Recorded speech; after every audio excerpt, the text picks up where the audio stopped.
All right, good evening, everyone, and welcome to another day of DQ Labs conversations. These are live conversations that we do every week, and today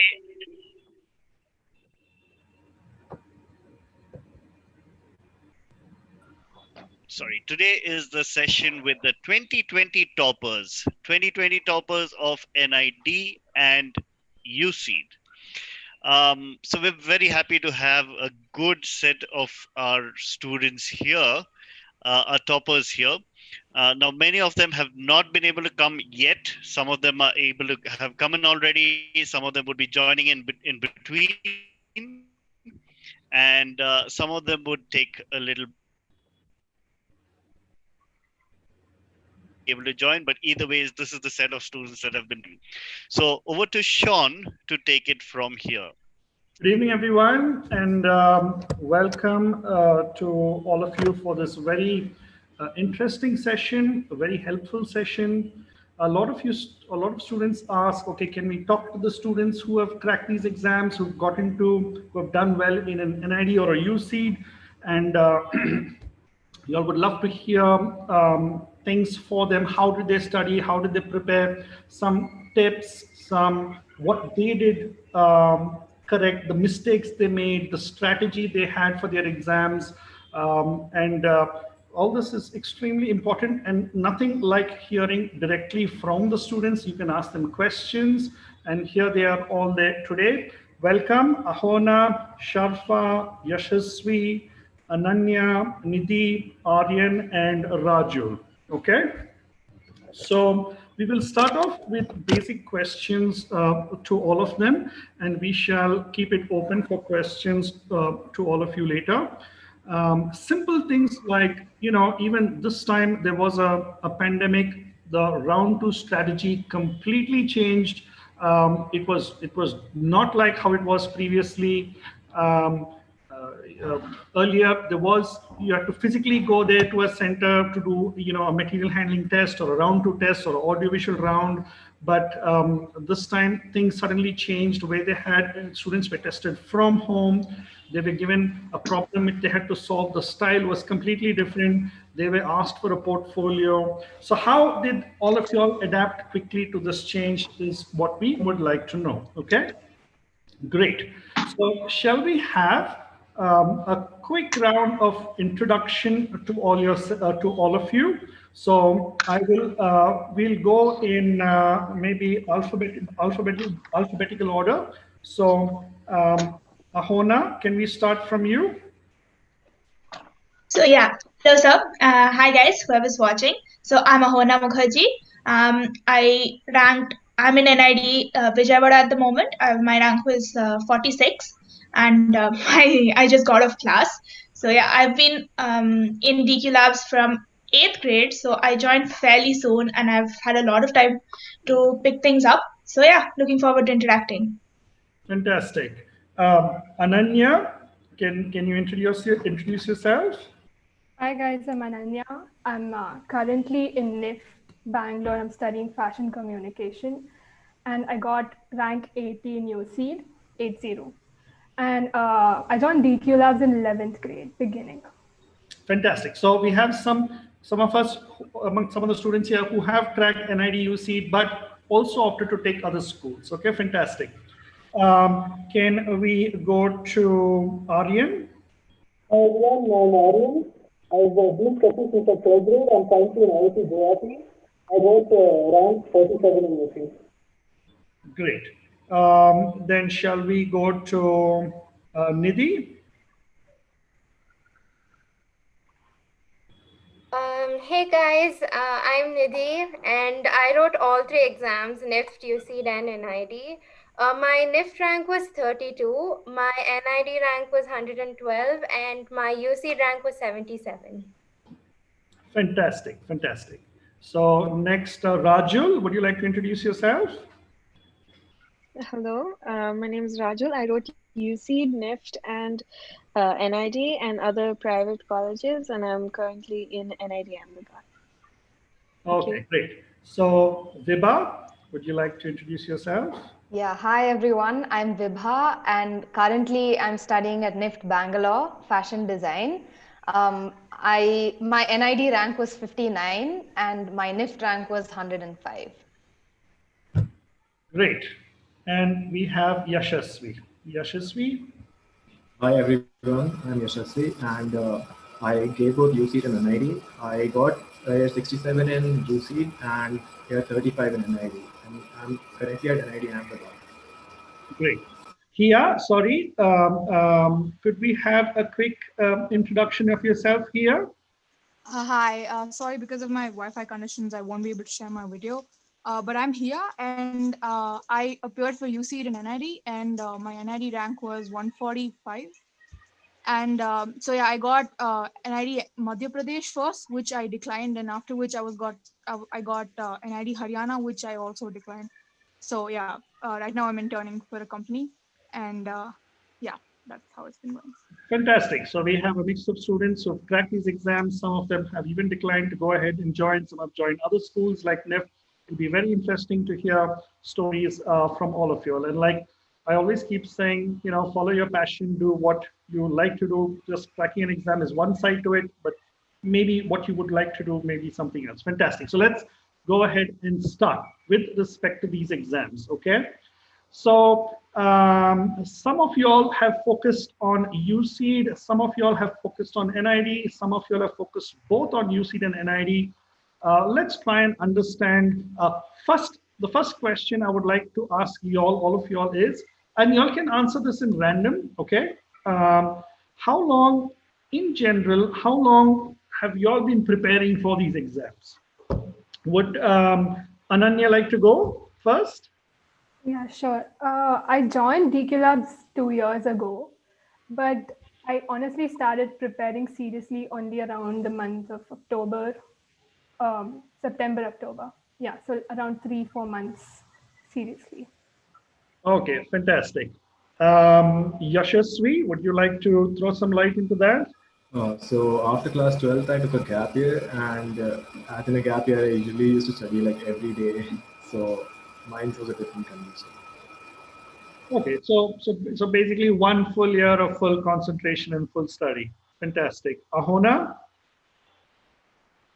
Right. So as I started training much sooner, I didn't have to binge or put in a lot of effort towards the end. I fairly had a pretty even amount of hours I put in. So I attended classes regularly. I did DQH. That's all I did. So probably half an hour a day, and maybe a bit more on the weekends is what I used throughout the 5 years. Wow, that's amazing. So Sharfa? Yes, sir. So actually, similar to Ananya, even I prepared for like the last 3 months. Really, I was really focused only in the last 3 months, I would say. So basically, in the last 3 months, I did not focus much on the school part. Like I was totally into the mock tests and whatever preparations that we had to do. So yeah, that's it. Like I only use DQH and whatever that happened in the center for the preparation. Nothing as such apart from that. Okay, fantastic. Aryan, would you like to add to that? I also start talking the schools starting at around November, but I've been studying for a long time, so my studying I've been practicing a lot, but general knowledge and everything around November I took it starting this year. Okay, you're not very audible. Do you have like a mic or something that you can try connecting? I think I have no connection. I just see. Okay. Not Turn very. off your video then. Or you can turn off your video. Possibly it will help you. Yes, better now? Slightly better. Could you just repeat that again, Aryan? What you said? Yeah. So I took a part in future in around November, but I've been sketching for a long time. So my perspective on line quality and all, like I've been practicing for a really long time. But general knowledge and everything only the last 3 or 4 months. 3-4 months. So Yeah. kind of get 3-4 months. Okay, fine, fantastic. Rajul, did you answer that? No, I didn't answer. So I was in DQ for the past 2 years, and my dad is very involved. Like, I didn't know about design. I knew I wanted to do something in the art field. So my dad he always like made me do papers. He was like, every week you have to do 5 papers and show it to me. So he was very involved. But I'd say mostly everything, I guess DQ Edge is mostly like the baseline, I guess. The minimum maximum, it's like just DQ Edge like helped a lot. So just focus on that, and yeah, that would be my advice, I guess. Fantastic, fantastic. Here, what about you? Like Rajal, I joined, I think halfway through 11th, and I didn't exactly have to prepare much before the exam. So I think I attended DQ classes regularly, and that is what mostly did it. So I was also preparing for other admissions outside of the country, so I didn't have much time to devote to NID, but I think DQ did the job for me, and I think the last 2 months was where I put my effort. Fantastic. And Tushar, I think Tushar, you have not answered this, right? Yeah, actually, like I was a science student, so I really didn't get time to prepare for NID and UCEED and stuff. Like most of my preparation was in DQ labs only. That was like the last 2-3 months. I mean, I attended classes also like very rarely, but then the DQ Edge and the interface and all were like very really helpful for the preparation. So yeah. So very, very interesting timeline. Like we have Ahona, you said you've studied for 5 years, right? Almost, I mean, a little bit in bits of pieces, but over 5 years. And some have even done it as much as 3 months. Okay, that's amazing. Vibha, you have not answered the question, right, Vibha? Yeah, so I joined 2 years ago. So I attended classes for 2 years, but not very regularly. So I think overall, I must have prepared for about 13 to 14 months totally. Fantastic. Okay, great. Okay, so that's a basic understanding. Okay. So now the next question I'm going to ask possibly in random. And Sure. Palak has joined as well. oh, oh, Palak Sheth. Yeah. yeah. Hi, Palak. Okay, so the next question I want to ask you all was, okay, fine. Now, what was your basic strategy? Okay, what is your basic strategy that you had, which you, like each one will have a different strategy. What was your strategy towards this exam? Now, what you can also highlight when you speak is either you are focusing for UCEED or you are focusing for NID or you are focusing for both, okay? Vibha, would you like to start off with what was your strategy? Sure. So my basic strategy was simply to strengthen all of my weaknesses, and I was never really amazing at drawing, and there are some people that I'm watching right now who are so brilliant at it. So I think my main strategy was to gain a little more confidence and a little more skill, a lot more skill in all the aspects of drawings, like humans, perspectives, and everything else. So that was my basic strategy. Okay, fine. Nidhi, what was your strategy? So I was writing all three exams. So my main focus was to devote equal time to both theory and sketching. And I was also a science student, so I completely defocused from school. I took that risk. I left all my tuitions. I just completely depended on my NCRT, and I completely devoted myself to design. And I gave equal time to both sketching and theory, and I followed DQH thoroughly. So that was my strategy. Okay, interesting. Ahona, what about you? So, one thing that I think helped me learn more was that I was not preparing as such for any exam. I did not have the end goal key. I have to get into this college, and so that wasn't it. I was taking each day as it came, trying to learn as much as I could from each day, because that's the best thing you can do is learn the skills, because you will need it eventually. Wherever you go, you will need those skills even if you are not able to crack the exam. So the strategy I used was just to learn as much as I could. So that way I did not have the pressure key I have to finish like a syllabus before I appear before the exam. But I would say I found it a bit hard to balance sketching and theory. So DQH helped with that. I used to read, my father made me read papers and things like that. But yeah, I think it really helped me to look at it from that perspective of learning and not preparing. I think I like that. That's pretty interesting because if you have that attitude, you're just learning. I mean, you're studying fundamentals. I mean, irrespective of where you get in, whether it's this school design, whichever design school, or if you get your fundamentals right, then it doesn't matter which exam you'll just crack all the exams. So or even your general work when you go into when you're doing your work in a regular semester, it's just going to help you rather than focusing. Oh, I just want to crack this exam. How do I answer this question for this exam? No, study from a fundamental point of view. That's amazing. Rajul, would you like to add to that? Yeah, I kind of agree with Ahona when she said that like your school isn't your identity. It's like a creative field, so your goal should be to like contribute to something in the design field.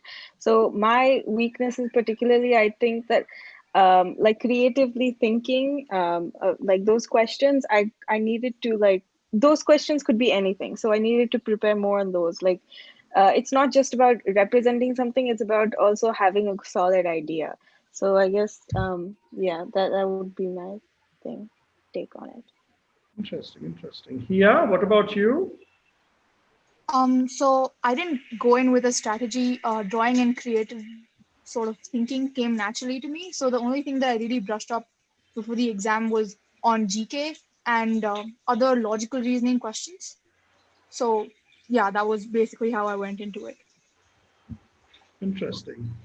Who's not answered? Sharfa, you've not answered, right? Yes, sir. So actually, when I joined TQ Labs, I was preparing for NIFT because I was kind of unaware about other colleges or probably other courses that are related to design.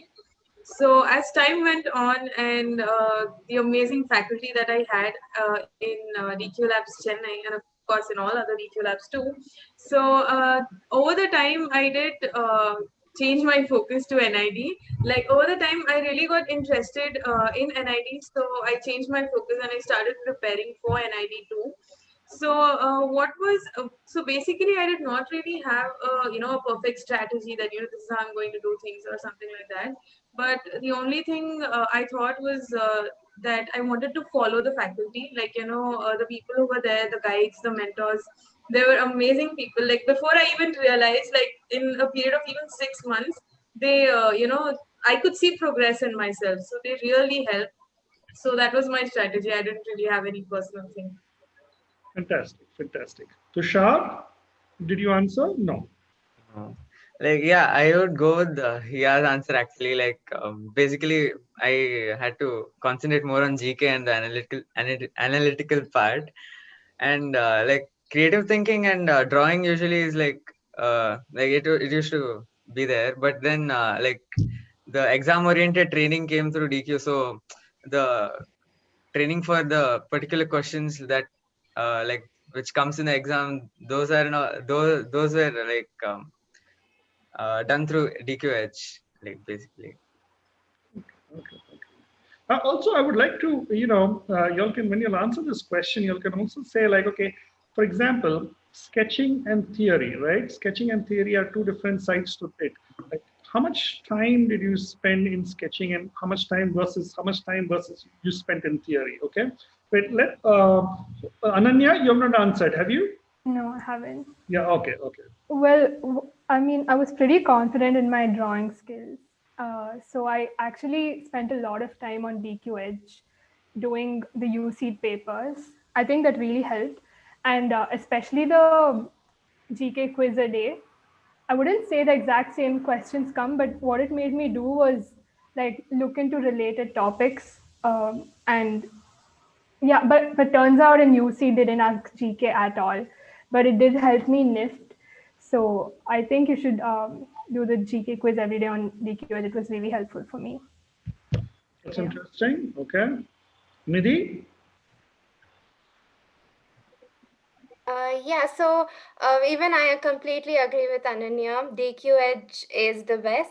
So what happened was in NIFT, I realized many questions came straight from past year papers. So if you're very familiar with past year papers, you would have easily gotten marks in those questions. And I also noticed that some past year papers of UCEED can actually help you for NID.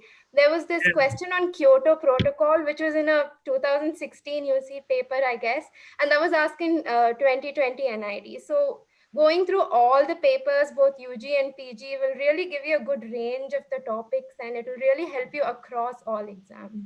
That's a good point. You should not only see a lot of students think, oh, why should I go through the PG papers? You should, because aptitude is the same, GK is the same, right? So you should study both UG and PG papers, and you should study an NID and UCEED. I mean, the papers, the question papers. What you must understand is this: even when they set papers, both of them kind of borrow from each other, or kind of learn from each other to some extent. I mean, of course, each exam has its own unique identity, but there are certain elements that the people who set the pattern find interesting. So it's linked. Aryan, would you like to add to this? Yes, so could you just repeat the question because I wasn't there when I was just switching my headphones. Oh, yeah, you're far more clearer now. Now we can hear you clearly. Okay. Fantastic. So the question was, what was your strategy for this exam, right? Okay. And, what was your strategy in preparing for this exam, and how did you kind of spend your time between? What was your strategy basically? Let's start. So I think for UCEED right now, the main thing is just to keep you cool before the exam. And I focused only on UCEED. I wanted to go to IIT since like 5th grade. So I focused only on UCEED. And so sketching wasn't an issue. So like I think most of the people are writing this exam enjoy sketching. So I don't think they'll have an issue with sketching. They just do it as a pastime. So I don't think that should be an issue. Like you just do it every day. But since this year there wasn't GK, I studied a lot. I had made some notes. I just went through related topics and everything. But I think the main thing, what I found the most helpful was the past year papers.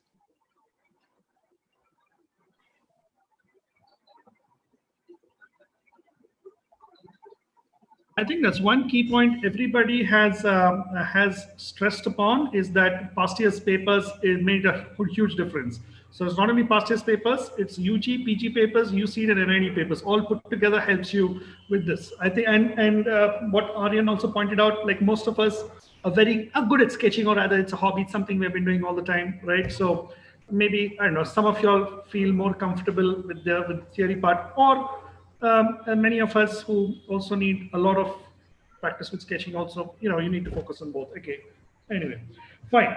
Who has not answered this question? Anybody have not asked? I haven't answered. Oh, yes, yeah, go ahead. So basically for UCEED, like everyone said, my main strategy was past year papers. Like I did them like 4 to 5 times throughout the period. And I used to even note down the topics and then study them in different books. So like past year papers help a lot for undergrad to do the post-grad ones also, and mix and match also happens between NID and UC IITs also. About the drawing part, like everyone told that they are already good at sketching. I was not. So if there's anyone who is not good at sketching, it's fine. Like you'll get through. Just do the things that people in DQ, like the faculty at DQ, ask you to do, and then you'll be fine. Great. Okay, fine, fantastic. The next question I want to ask is, now I want to go a little specific into the sketching part and into the theory part. Okay, let's start off with the sketching part. Okay, so my question here is, for sketching, now sketching has a huge range. Okay, perspective, human figure, your overall composition, texture, graphic or shade, shadow, whatever it may be. Okay, so I want now, just with respect to product sketches or whatever it may be. So just with respect to sketching, right? Is there any specific tips or kind of things that you need are important? Like you think, okay, what do you focus on, or how do you start? Any strategy or tips? Okay, shall we start off with Hia? Hia, do you think you would like to answer that question? So I've been sketching since 9th grade, right? So everything that I did was something. So everything that we had for NID, like for example, we had to concentrate on textures, we had to concentrate on shades and shadows, and even perspective to a great extent, right?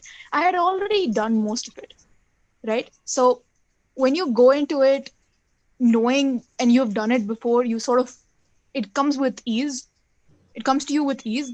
But otherwise, I think um besides that, I think I concentrated most on perspective because it would be in everything, right? It's something that most questions have, and it would be in like throughout the drawing section. So that was one. And besides that, I think human figures was, even after sketching for 4 years, I was like, oh my God, how am I going to do human figures? So that was I think one of the most important two things that I concentrated most on. Perspective and human figure. Yes, you're right. Perspective is something that's basic that comes. In fact, as you know, when we learn to draw and sketch, everybody learns to draw and sketch, but not everybody really focuses on perspective, and the importance of perspective. And it makes things so much more easier. So even if your lines are not so great, but your perspective and your basic scale is correct, it looks so beautiful. Vibha, would you like to add to that? Sure. I think so. The basic thing that I made myself clear about was that this is a design exam and not an art exam. And there's a big difference between the two. So I'll just give a random example. If you're asked to draw a mug, for example, if one person is brilliant at drawing a mug and can draw, like, make it look so beautiful, like an absolutely real mug with shadows and everything, and you have another person who has done some beautiful functionality to that mug and has explained it in 2 lines, any day, as if I was the examiner at NID, I would go for the second one. So I think to make it clear that it's a design exam and not an art exam. And the other thing is, while it is really important to get the basics of the drawing skills right, like perspective and everything that he has said, it's also, I think, very important to focus on the creativity aspect of the sketching questions. You can, like, again, it comes back to the art and design thing. So how differently can you present the same thing? So that's what I'd like to say. Very important take out there. I think Vibha, like you said, it's an is it an art exam? Is it a design exam? So you have to think and you have to approach things in a very different manner, right? Aryan, would you like to? What is your take on the same? Aryan? So as Vibha said, yeah. So what really matters your creativity.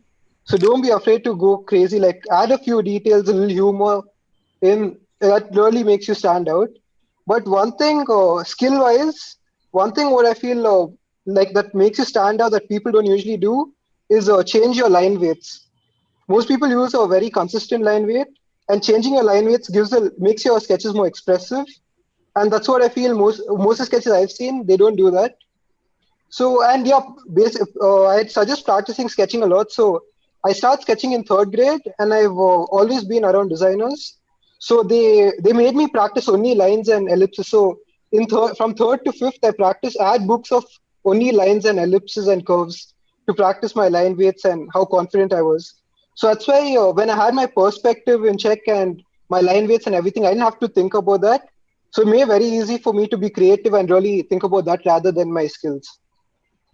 That's very interesting. To work on your line weightage and things like that. That's a very interesting take. And just to add to it, Aryan said he was surrounded by designers, and actually, Aryan's father also is from IIT Bombay, right? Yes, sir. Yeah, Aryan's father was also is a designer from IIT Bombay. So, just to give you a good background, fantastic, nice insight. Tushar, would you like to add to that?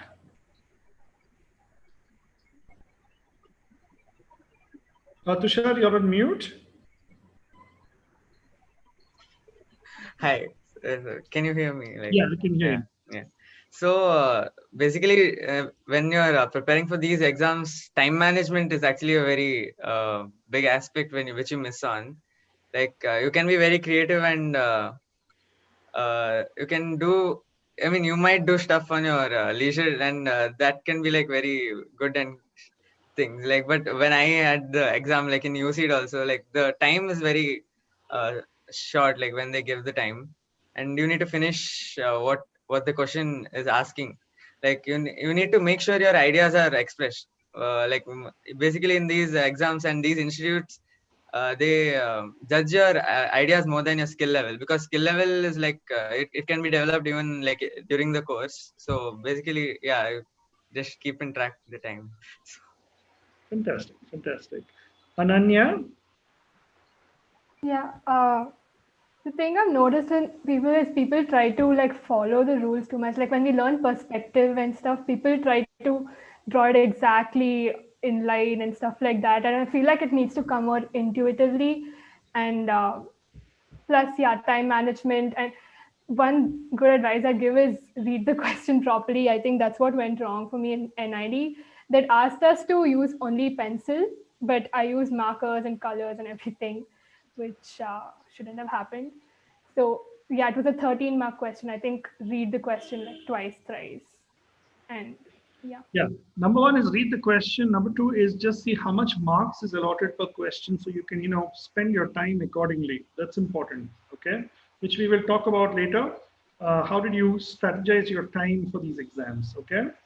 Rajul, did you answer this question?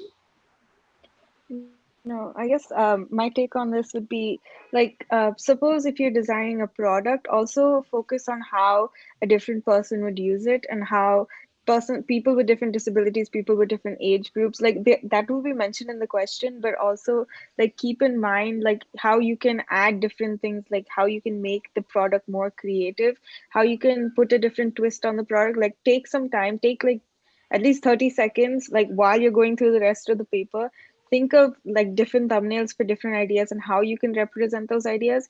Write them down, cross them out later, but do write them down because you will forget. And like keep a balance of like your skill. If you're good in one thing, like represent, like Sir told me this like 3 or 4 times, but since apparently I'm good in human figures, so he's like draw human figures, like represent your drawings that way. So showcase what you can and don't necessarily hide behind, because remember that it's a school, they will teach you stuff there, but like do show that you have potential to learn and that you do have a solid base to grow on. I guess that is, yeah. So could I add something to Raju? Yes, yes. Could I add something? Yeah. So she was talking about designing products for people, and like that's the main thing when you're designing a product. So I'd recommend a book that really helped me in general as a design to be a good anthropologist and understand what people need. There are two books. One is Creative Confidence by Tom Kelly from IDU, and one is Design of Everyday Things. I'm not sure of the author. Those Oh, two will really help in this way. fantastic. If any of you all, please feel free to add to whatever anybody has to say. Okay. Sir, could I add something there as Yeah. a reference? Go ahead. Go ahead. Thanks for the book recommendations. There is this podcast that I would recommend everyone to listen to. It's called Everything is Alive. Um, while Raju spoke about putting yourself in other people's shoes, this really helps you to put yourself in other objects, trees, and animals' shoes, which is so important because if you notice the 2020 NID exam paper, almost 3 out of all of the drawing questions were personification based questions. So I would recommend that to everyone. Interesting. Very interesting. Sharfa, what is your take on this? Yes, sir. So I feel about preparing for sketching, I feel it is important to get the basics right, like line quality and practicing freehand lines and circles. That is really important. And that is something we should keep doing every day because we improve over time and you cannot get it like in one day or like in 1 week or something. So it takes a long time for you to improve in that. So that is something I really think is important. And another thing that Rajul mentioned, like about drawing rough thumbnails, that is also important because initially when I used to sketch, I used to directly start drawing. Like I used to read the question and I used to start drawing. So like it was just the first idea that I drew. So I never went beyond that. So like over time, I developed the habit of drawing rough thumbnails and then deciding on what to draw. So I feel these two are things which people should keep in mind. I think that's a very important take, Rajul and Sharfa, because what happens, like you said, you just straight away start drawing. You realize you've spent some time, and then you realize your idea is not so great, or you could have got a better idea, but then again to come back and redo it is such a waste of time. So learning to draw quick thumbnails, at least 2 3 options, and then quickly picking up one option and then going from that, I think that's a great way to go. And I'd like to add to that. So for the thumbnails, like consider the time also. Like for UC, we just had 30 minutes for the drawing question, and keep it short. Like keep the thumbnails quick, like a minute or two. Otherwise, you won't have time for the main question. That's what happened with me. So just wanted to share that. yeah, important. Make sure that you don't. Your thumbnail is just a quick. It's like a thinking sketch, so it should not be more than. It should be like 30 seconds, max of 1 minute. It's just to put your ideas down there. Yeah. Also, the UC drawing question, they had a list of things that you had to have, and each of them carried marks. So make sure that you note down somewhere so that you don't miss out those things. Even if your drawing's really good and you don't include those, you'll end up losing marks. Correct. Okay, great. Who else has not answered who else have not answered the question? Yeah. I'm left. Oh, Yeah. no. Yeah. So just summarizing what everyone said and adding what I had to put into this.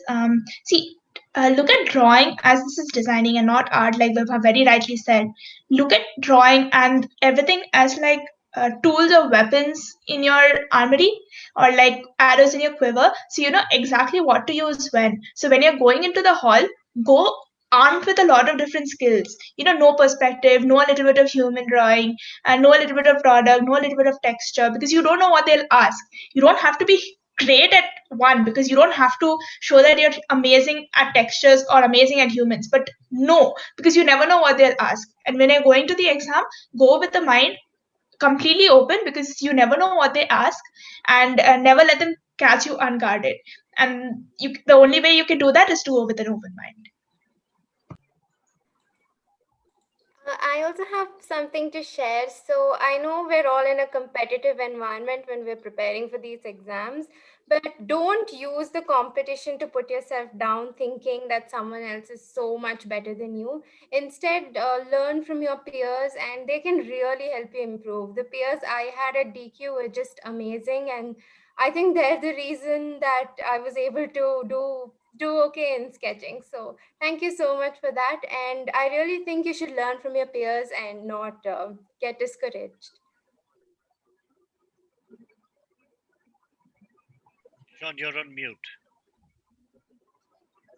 Yeah, so it's really important to see how others are doing it, because there's always something you can learn from someone else. Like someone's take can trigger you to think in a different way. So keep your eyes open. Don't shut yourself to other people's skills or ideas, because when you're in the final world, you have to work with everyone. So Um, yeah, that yes, absolutely. But what happens? Like, see, design is subjective, right? There's a difference between subjective type of questions and objective type of questions, which have a definitive answer. So, like exactly like what you said, Nidhi, Ahona, when we kind of actually learn together and share ideas, right? You just grow.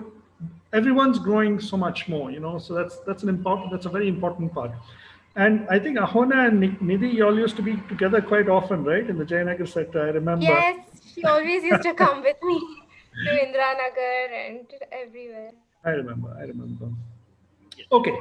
Anybody else who has not answered this question on sketching? Have I asked everybody?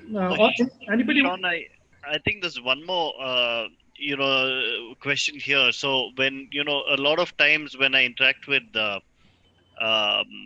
parents or students, they're concerned because on DQ Edge we have the sketch evaluation tool where they can see each other's sketches.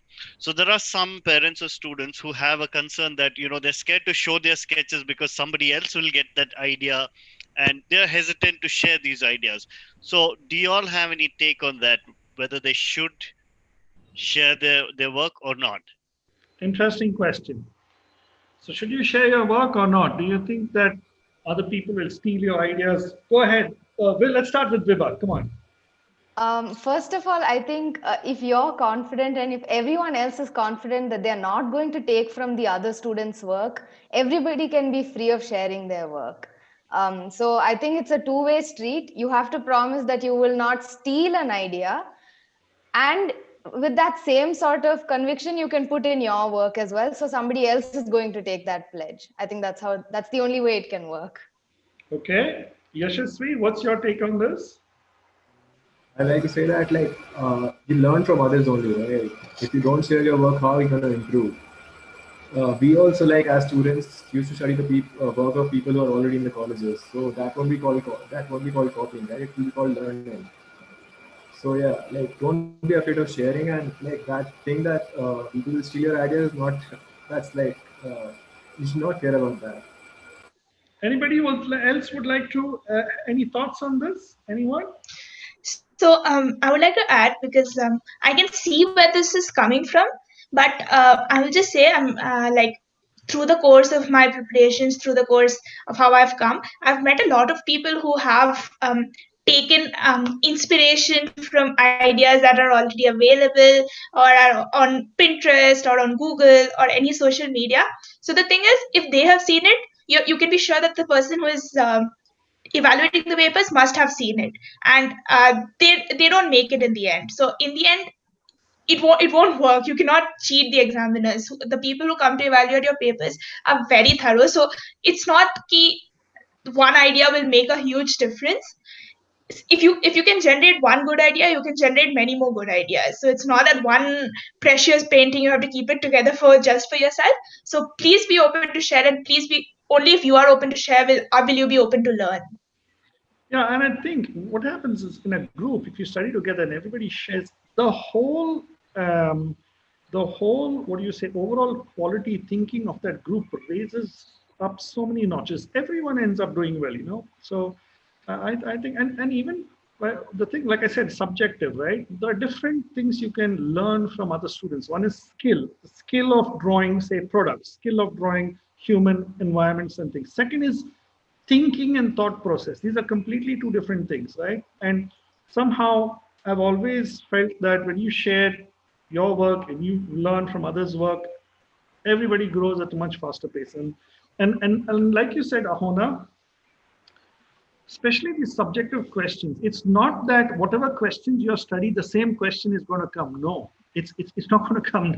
In fact, if you see the subjective questions, objective questions, yes, maybe because of GK and all those kind of things. Subjective questions are not the same. It's the type of question that comes. So ultimately, what happens in the exam is who you are as a person, the way you think, the way you answer, the way you approach. It's different. It's you, right? I mean, ultimately, it's you as a person. So, and that's what matters in the exam. Anyway, anybody wants to add to that? Here, Tushar, Ananya, Sharfa. So I can add something. So if you, I done one of these assignments, and if you look at that, can you hear me? Yes, we can hear you. Yes, can hear you, Tushar. Hello. Hear you. Yes, we can hear you. Yeah. Okay. Yeah, my internet's quite unstable. So this thing.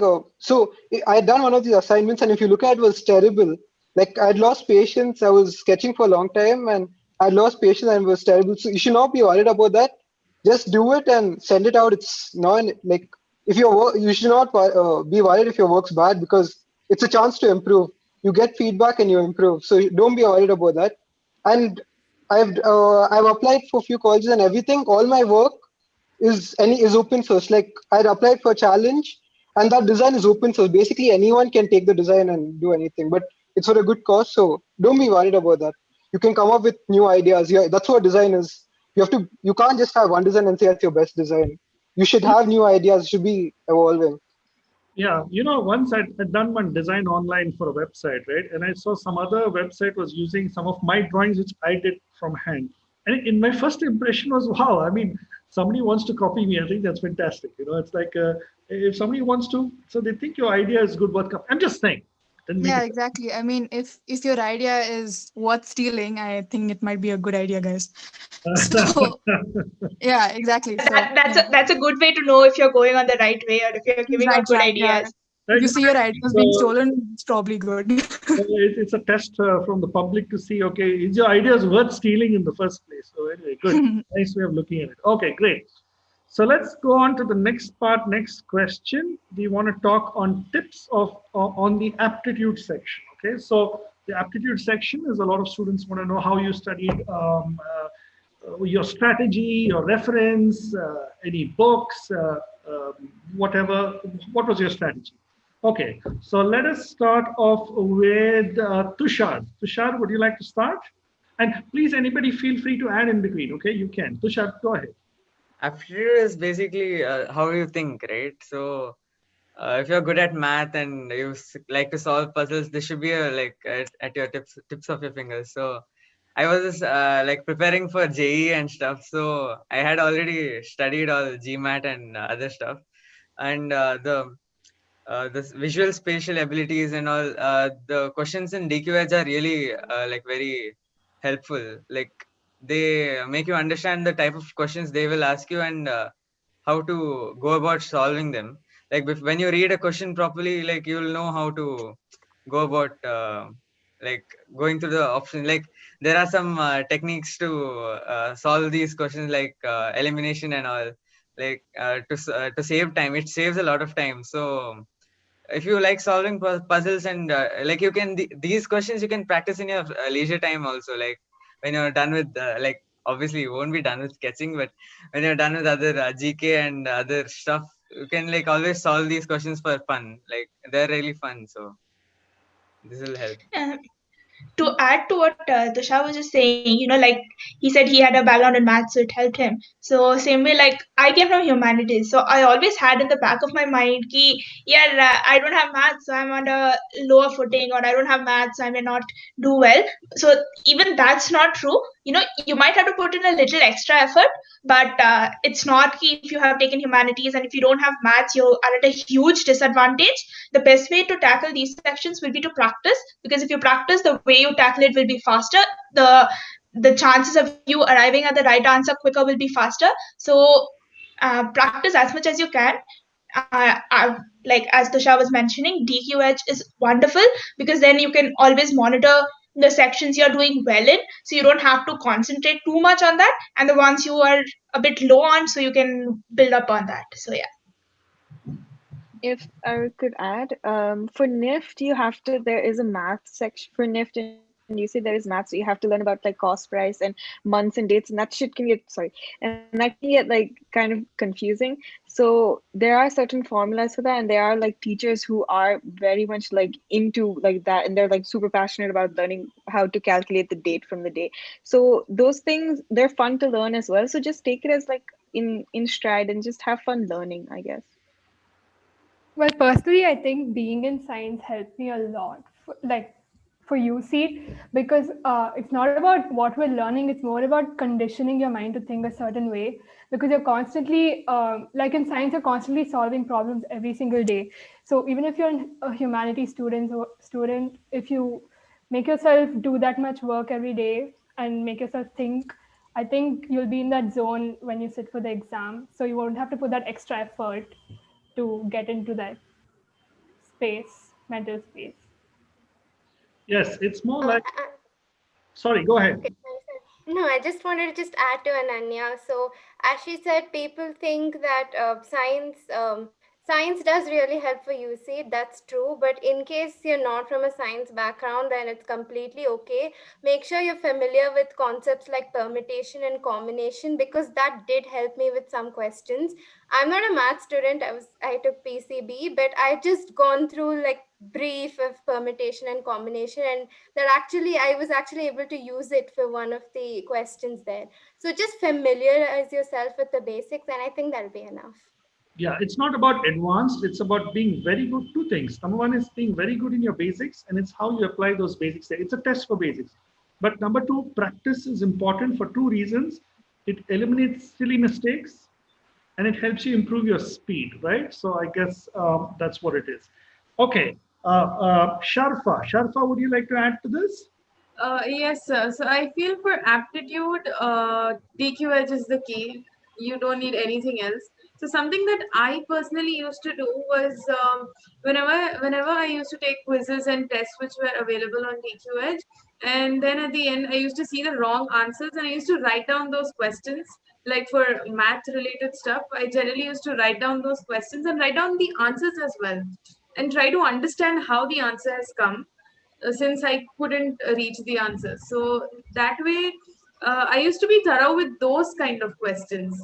So like I used to work on my mistakes that way. So I guess that might help. Interesting, interesting. Just to add to that, Yes, I think DQ, like Ahona and Sharfa mentioned, DQ Edge has great content. The only thing is, I've seen a lot of people, and personally, I as well felt I should study everything first and then attempt the quiz with general knowledge. It doesn't work that way, because you can't learn all the general knowledge in the world and then like do the quiz. So my suggestion is, do the quiz once, twice, thrice, 4 times, 5 times in a span of 1 year or 2 years. By the 6th time, you will get 99% of the answers right. I'd like to add to that. Go ahead, Yashasvi. So like what she said is, what Vibha said is very true. Like you should attend the quiz from start only, because the questions that come in these exams are not from any specific topic. They are from a mix of all topics. Like, so you'll have to apply math and logical thinking in the same question, and counting also in the same question. So it's not like the questions will be from different topics. They will come in a mix.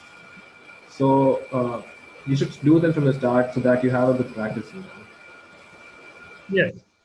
So the very important point, don't keep those question papers for the last, like as if it's gold, it's of no use.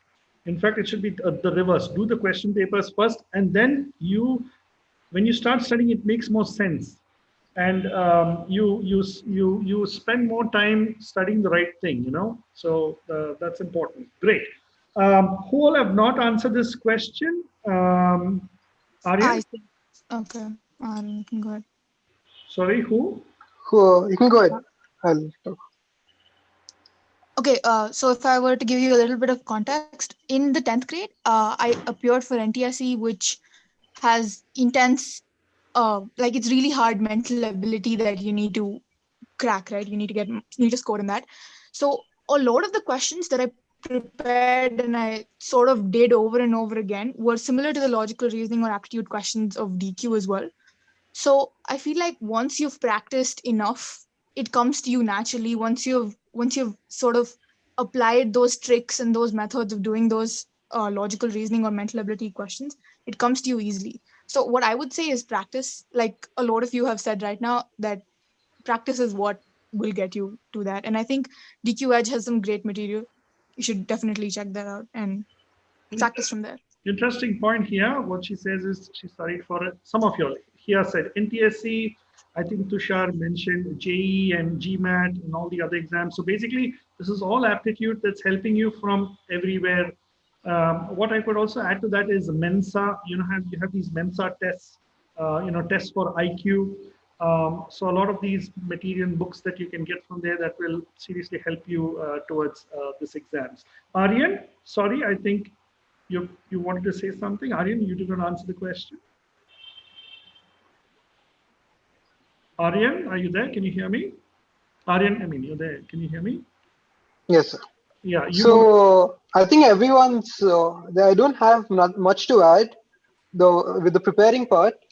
But I think a really important thing is your state of mind when you go for the exam. At least for UCEED, it's very important, because it's most of your mistakes will be silly mistakes when you don't count the surfaces right. Or it's all those kind of mistakes. So your state of mind is, when you go for the exam, is really important. And what I helped calm me down is, so we had a lot of time before our UCEED exam actually started, and it was all designers around me, all people going on around the same path I was going on. So talking to them like helped me like calm down. I just like wasn't thinking about this. So like try to talk to people when you go for when you go for your exam, and it'll just like calm you down so that you're not stressed. Because when you're stressed, you can't do it well. You will make mistakes, especially for all these mental ability questions. So that's a really important thing to focus on.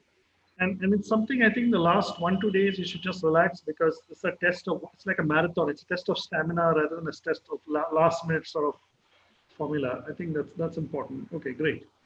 I hope everybody's answered this. Here, you've answered yes. Rajul, Vibha, everybody's answered. Anybody's left out? No. No. Okay, great. So let's go on to the next. Okay, okay.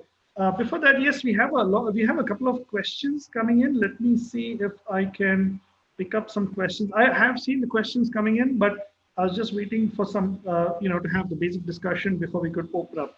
So we have a question from Alva. So there's a question from Alva Boy. That's the name of the person, Alpha Boy. Any advice for kids studying in quarantine? Now, what does this mean with respect to interaction with others? Like we were discussing earlier, interaction is very good. So, how when people are studying in quarantine, how do you solve that problem? Anybody? I think he's referring from the sketching point of view. Yeah, Vibha, please go ahead. I think you're at a much bigger advantage because you're not only seeing the work of the people in your center, but in all the other centers from all cities across India. So that's a big advantage, and all of that is available on DQ Edge. So you don't have to go look or hunt for that material. So I think you can take it to your advantage. Yes, I would like to add to that. Everything is there on Edge. You can see your sketches and everybody's assignments, and it's in like you said. I mean, it's better than studying in a certain center. You see, everybody's doing the assignments from all over. I think that's great. Anybody would like to add to that in any way? Yeah, so like we are in our first semester in college, and that's we are also learning from home. All of us are home because of the pandemic. So I think we should use the advantage of social media to our complete advantage. It would really help if you make a work profile. Have like a small Instagram page just for your work. Have people, like-minded people, come comment, look at others' work. Check out Pinterest. Stay in the loop because we are in a internet era. We are in the digital media, so that would really help. And you have the resource, so why not use it? It's an open And there's the question. thing. Sorry. No, sorry, you can continue. Go ahead, Rajat. Go ahead. Okay, so there's this mindset that the people that you're studying with are your competition. I guess like some people do have that mindset that I have to be better than them, I can't share my work. But you also have to remember that, yeah, sure, they're your competition, but in the future, you're going to be working with them. So, and you're going to be contributing to the same field. So, I mean, work together, collaborate together. You have an online environment. You can meet with different types of people from different states and stuff. So, form an environment, form connections, and learn together. And yeah, basically. Yes, that's important. Like I said, there are a lot of questions coming in. Everybody, I will answer your questions. I can see the questions. I do want to finish some of the basic questions with the participants before we go ahead and answer all your general queries. Okay, the next question I want to ask specifically is on general knowledge. Okay, so because general knowledge is an interesting topic, like say for example, aptitude and all, there are a lot of reference material where you can get aptitude from certain spaces and drawing things like that. But general knowledge is something interesting because it's a, in fact, there are two things. Number one is studying general knowledge, even how you go about it. That's an art by itself, right? So I would like to start off with somebody, and then one of y'all, and it's open. Y'all can all add it. Okay. Sharfa, would you like to start off? Sure. Actually, I feel GK is something, GK plus current affairs, I would say, is something that you cannot start very late. I feel you should start preparing at least like 2 or 3 months before the exam. Because 1 month before the exam, you cannot get everything in your head. So I feel DQH has good material related to general knowledge related to design, or most of the thing is available on DQH. And as somebody else had mentioned earlier, the daily quiz is something really helpful because it is from the content that is present on the DQ Edge, and it gives you an opportunity to test yourself. And about current affairs, I feel like when you Google current affairs or anything like that, different people are comfortable with different kinds of like the way it has listed down or something like that. So you should go ahead with something that you are comfortable with, and probably learn it that way rather than like trying to just go to the best site and finding out things. So that's my take. Interesting. Hia, would you like to add to So that here? So yeah, I think you can't just prepare for GK, right? You need to do it over the years, right? And I mean, so for example, about current affairs, right? You don't necessarily have to read the question paper. You just need to know what's happening, right? Like nowadays, we live in a world where anything happens in the news and it's made into a meme like the very next second. So I mean, it's just about being informed, right? So I mean, you guys, I'm sure a lot of you binge Netflix, right? But how many of you have seen Abstract, the show on Netflix about design? I think it's beautiful. You guys should definitely check it out. And I think it's more about reading articles, trying to, if you have interest, follow that person on Instagram. If you like a designer, follow that person on Instagram. If you like a certain type of design, read everything that you can online about it, right? There will definitely be something that interests you and you will retain from that. So I think that's my take. You can't necessarily prepare for GK, even though like DQ gives you a lot of options for last minute preparations and like going through stuff and trying to remember as much as you can. But overall, yeah, I think exposing yourself to different kinds of designers, different kinds of you know even artists, I think that is what would help. Very interesting. Yashasvi, would you like to add to that? Yeah, so for general knowledge and so this time, if I look at the other perspective, like what questions came in the exam, in UC there was no general knowledge question to be like, and NID there were questions about people who like they were mostly questions about people who are there in performing arts for general knowledge about like which instrument they play or and mostly which have expired last year. It's like this is a very vague thing, but what I noticed was this that performing art people who had expired the last year, the questions about them in NID. So yeah, like if what questions came.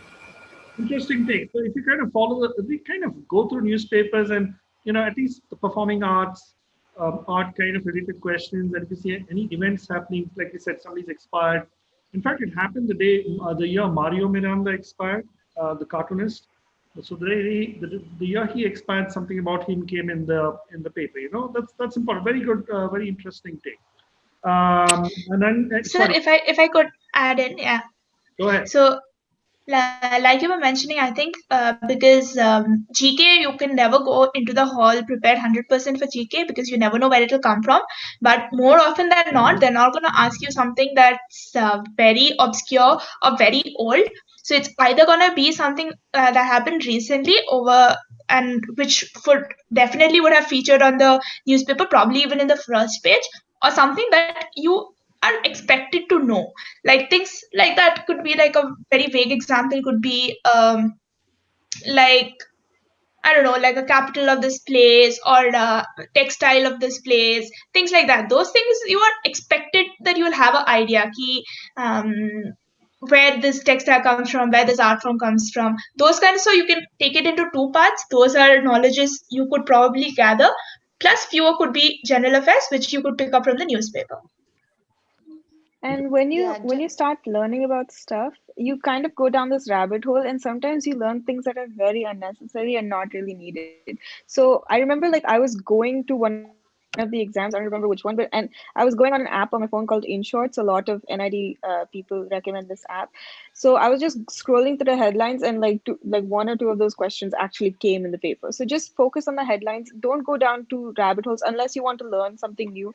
Do that, but don't stress yourself out because GK questions are not the whole paper. There are other things you could focus on.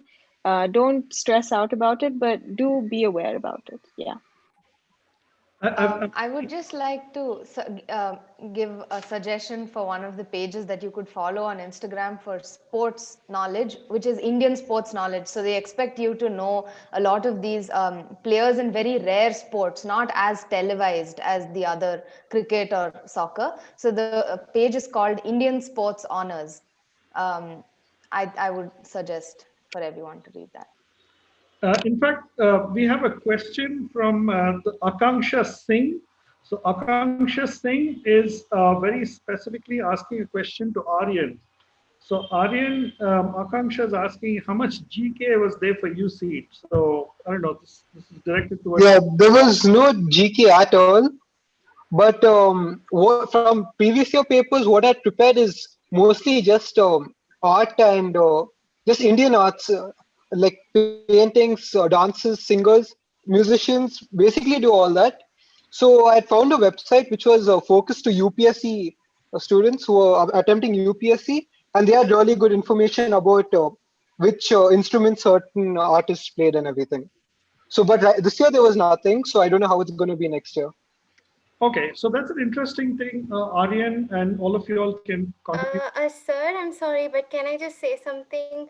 A Please. lot of people think recommend Manorama yearbook, but I'd like to say it's really bulky and it's not everything there is really relevant for design. I went through both 2019 and 2020 of Manorama, and I wouldn't personally recommend it. As Rajul said, In Shorts is great. There's also current affairs today, and if you can get a condensed version of the newspaper you get every day, we used to get it in school.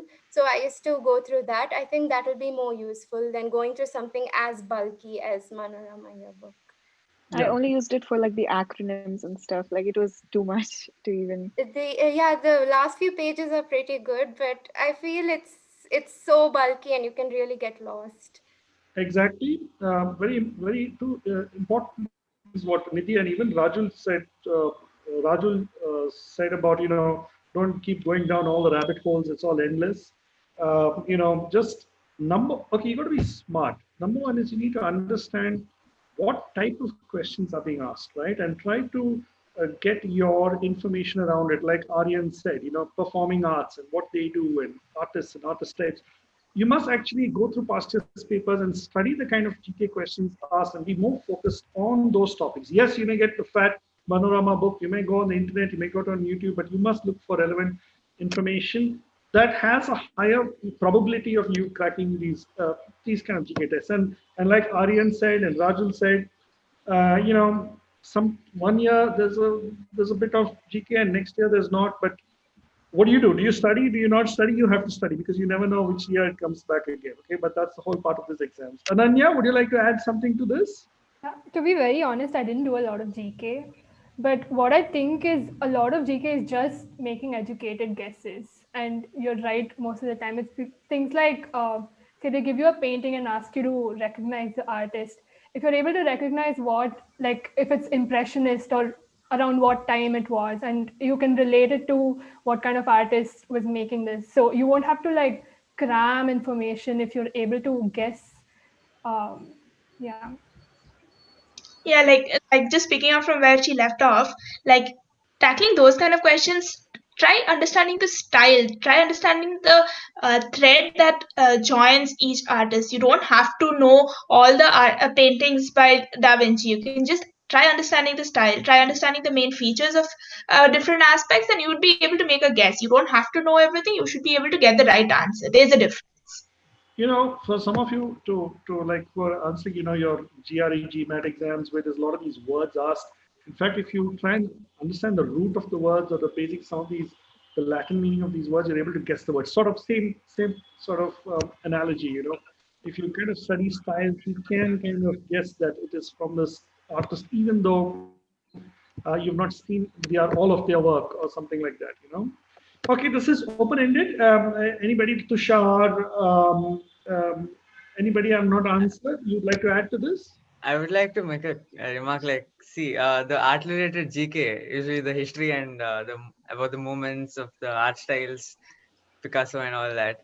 Like, usually I studied it in the last 2 weeks, like before the exam, so that I don't have good memory power, so this is recommended you study in the last minute so that you remember retain everything. And it's surprising that, I mean, after you get into a college also, like these things will repeat. I mean, in NID Ahmedabad, whoever is there, these Yashasvi, Rajul, and I think Sharfa also, like these we might know. We know, like the first whole month was history based itself. Like we had history of arts, history of design, and science and liberal arts. It's all about these movements itself, how design developed, and all these history.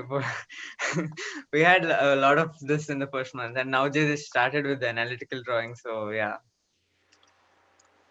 Interesting, interesting. Okay. Now comes an interesting question. Okay, before that, we'll just answer some questions from what students are asking. One question which has come quite often is, okay, Anirudh is asking, how did you manage both your board and your design exam? So a couple of students have asked this question. Basically, how did you strike a balance between your regular boards and your studying for these exams? How did you give priority? What did you do? Who would like to go first? Who would like to answer? Nidhi, come on. Yeah. Okay, yeah, this is the biggest question I had last year. And I know lots of science people complain about not having enough time. And even that used to be my complaint. But trust me, the board exams it's going to be fine. You don't have to worry about school. Don't obsess over school. Your marks in school are not going to be your marks in the board exam. And try to I know this is a little tricky, but what I used to do was pay 100% attention in school so that when I was back home, I could do design. And I made sure my attendance, everything was good so that my notes are up to date. You can do that. And remember that after your design exams, there is going to be a period of time before your board exams where you can completely devote yourself to the boards. And in school, actually, I never crossed 70, I think, in physics or chemistry, but in the board exams, I managed to get above 95. So do not worry at all. It's going to be completely fine. Just focus on if your design exams are coming up, focus on that. And then after that, you can focus on your board exams. So try to get that balance right. Yes, interesting, because your design exams are in December, your boards come up in March, and what happens is when you're in that, you're putting so much of effort, and those last couple of days, you've just built up so much mental stamina that you're ready to run for the other exams. Yes, open-ended question. I mean, to everyone, who would like to add to that? Yeah. Yeah, I'll add to this. So, starting 12th, I kind of made this decision. I kind of promised myself that I'm not going to run to be a complete topper in board. I don't have to be get amazing marks. I thought of it myself. I promised myself that this is a reasonable amount, say 90 up, 85 up, whatever your range is. This is reasonable for me. I'm gonna aim only for this. If I'm aiming for 90 up, I'm not gonna aim for 95 up. Promise yourself that this is what I want to do. That is very liberating, because once you're not chasing something so far that you feel that you have to put complete effort, you can actually put a lot of effort into both, and ultimately you'll do equally well in both. So when you're starting off in the year, make sure your headspace is where you know that you're not chasing chasing something so brutally that you will, if you trip, you don't have time to get up, right? So you know probably take a couple of minutes, take a half an hour, look at yourself, have a little bit of introspective talk, decide for yourself what you want for this year, for this life, and take a decision accordingly. This is not something that my decision won't work for you and yours won't work for someone else.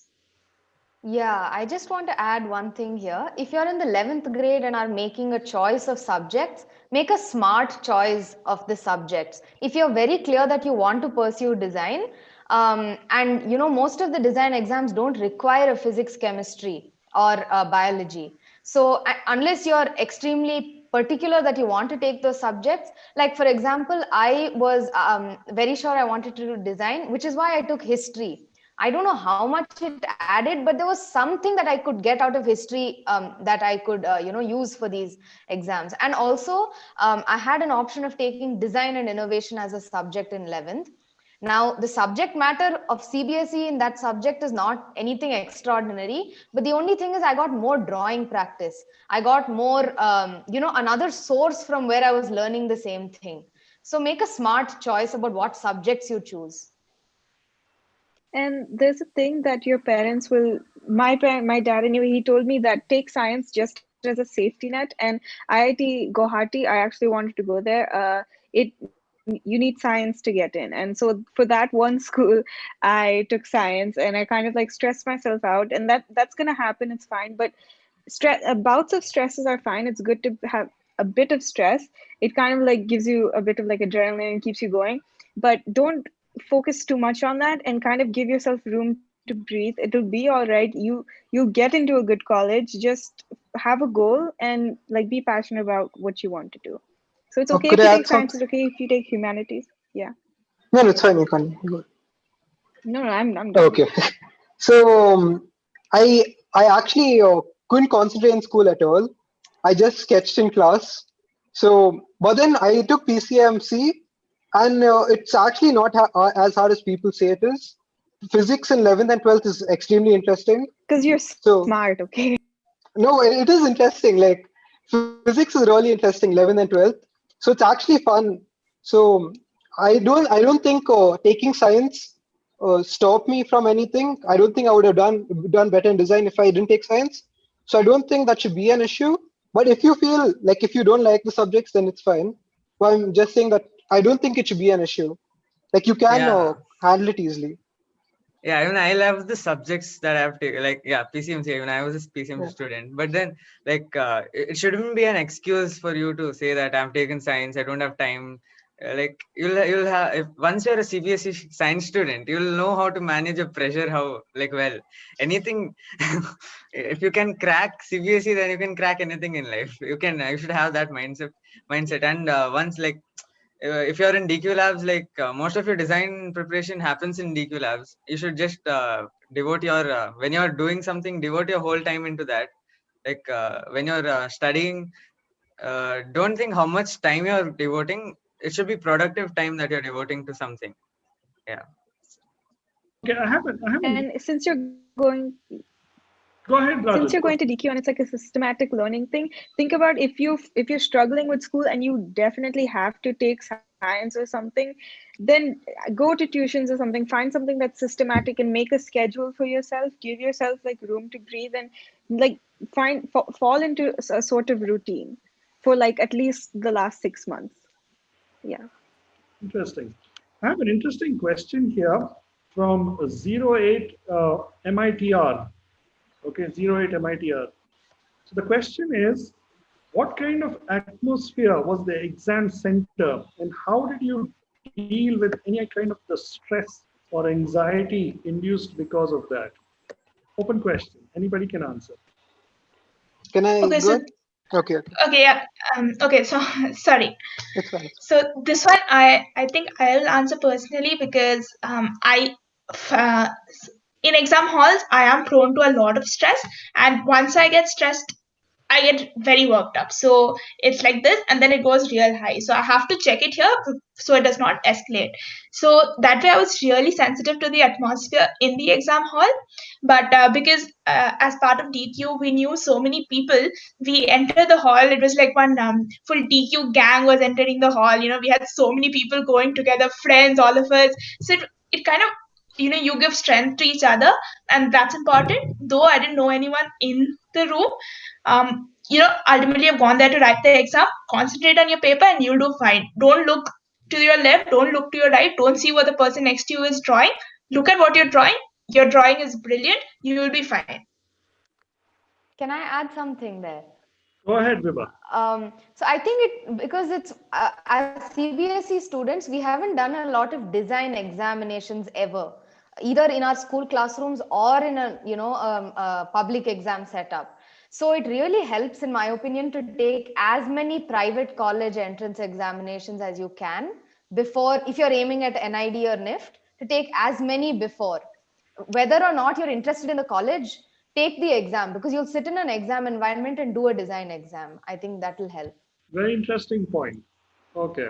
Anybody else? The UCEED exam hall was actually quite calm, and you could talk to other people. Like I was talking to people who I didn't know, who I never met before, and it's just interesting. So I suggest doing that because you won't be thinking about the exam, then otherwise you'll just be sitting and thinking about what you're going to do, what mistakes you're going to make. So just try to talk to people. It's really interesting. So try to do that, and I think yes, don't worry about too much because my dad went to. So my dad was telling me he went to IIT Bombay. He told me the night before his exam he actually partied, and he didn't have anything ready. The morning before the exam he bought a stationery. So he was really like he was, let's say, go do it, and because it's a mental ability test, it's nothing that you have to mug up and go do it. So just try to keep yourself calm, and I suggest like working out or exercising or going for a walk. Something helps, especially resistance training or strength training helps you like manage your stress and everything. So it builds your mental power. So I'd suggest anyone. I personally think it helped me a lot, not only for the exam but design in general. I've been working out for a long time, and I think it helps a lot. And I'd suggest anyone to do it.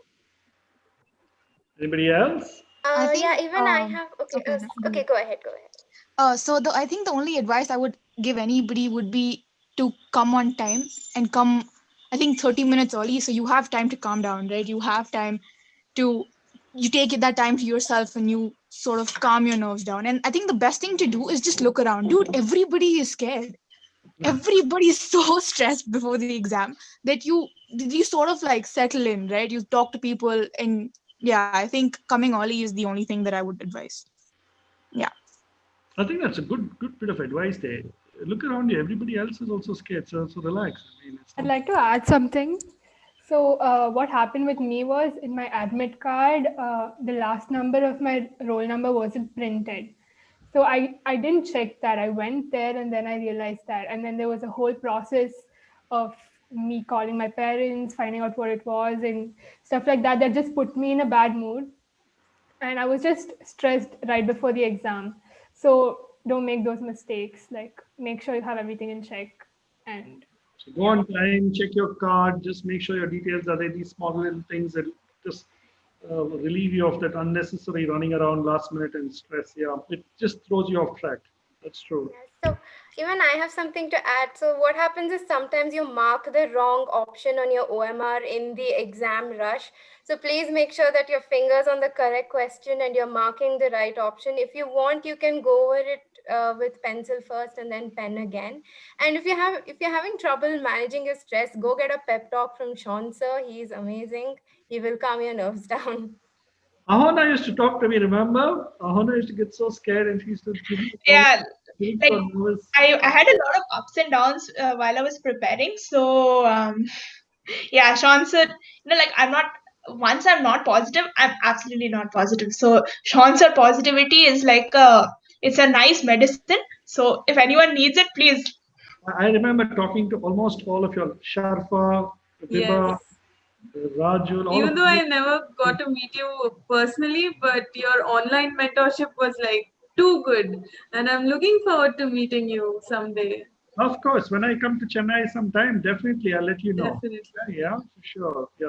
In fact, yeah, so many students, I've never even met them. I've spoken to them online. I mean, I'm saying through the years, I've never met them in person, but it's interesting. Anyway, so okay. So I have a question to anybody else who'd like to add to this? Anybody who's not answered? Yashasvi, anyone? This question of how do you deal with the stress in the classroom? Anyone in the exam hall? I'll just add that as Aryan said that his dad partied, I also did the same thing. I went out and ate whatever I wanted before both the exams. So just like try to calm down before the exams and just before you start paper, take a deep breath and like close your eyes and think why are you doing it? It helps a lot. Yeah. Anyway, great. So, one more question here from Pragati. Pragati H. Pragati says, what did you all do one day before your exams? Just the one day before your exam, what did you all do? I went for a movie. Oh, you went to a movie. Fantastic. Yeah, before NIFT and before NID both. I went for a movie. So there you go. Go for a movie and you mentioned the exam. That's one thing. Yes. Nidhi, what about you? You got a big smile on your face there. No, I did the completely wrong thing. So please don't do this. I studied the day before the exam. Please don't do that. That put me in such a horrible mood. Luckily, in the morning, Sean sir called me up and wished me best of luck. So I felt a little better. And of course, my friends were all there and they also made me feel a little lighter. Just don't stress yourself out before the day of the exam. Just don't study. Ananya? Yeah, I agree. Sorry, Sorry. Vibha. Vibha, yeah. I Vibha. completely agree. I think I made a conscious decision not to study anything related to like a rote learning sort of thing for like 4 or 5 days leading up to the exam. That doesn't mean I partied or whatever, but I kept myself in a good space, and I did the things that I enjoy doing at home. Ananya? I was too tense. I don't even remember. I think I was like reading GK or something. Tushar, you seem to. Yeah, I was reading GK too. I hadn't done anything about GK also. So And like you said, you kept GA for the last minute because you have a yeah, for the last minute. Yeah, so. bad memory, so bad bugs. Also, one fun fact: Sean sir is an amazing singer and a guitarist. Like, if you get a chance to meet him, don't miss that. When he had come, when we had a performance from him when he had come to Mangalore, it was really nice. Yeah. In fact, I had gone to the DQ Labs Mangalore, and you know what we did? We all had a jam session. We kept a whole set of instruments, and everybody played something. It was very cool. It was very cool. Yeah. Did you play the drums? No, I was a guitarist. Yeah, you were the guitars. I forgot. Drums was Rohan, our coming Rohan. up. Yeah. In fact, Rohan said hi to you in the chat. I can see it Yeah. there. Yeah, great. Anybody? Okay. So let's go ahead. Okay, now this is an interesting question.